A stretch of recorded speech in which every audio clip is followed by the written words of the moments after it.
Baada ya hapo kanisa litamalizia na kufunga.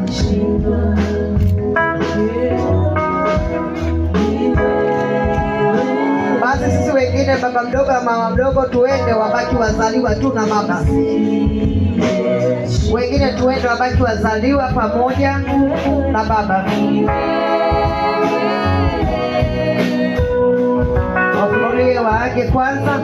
Poleni sana mama mdogo, kazi kubwa umefanya. Tiwa moyo na Yesu Kristo.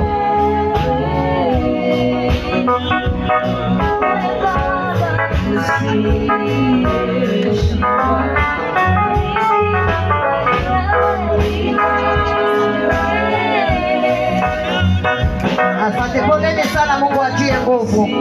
Mungu atie nguvu.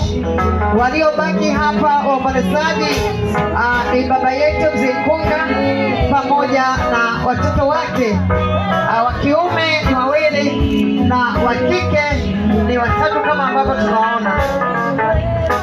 Asante.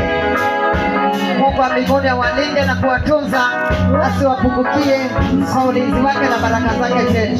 Mungu wa mbinguni awabariki. Naomba sasa tunaaga. Tunakuja sasa hapa.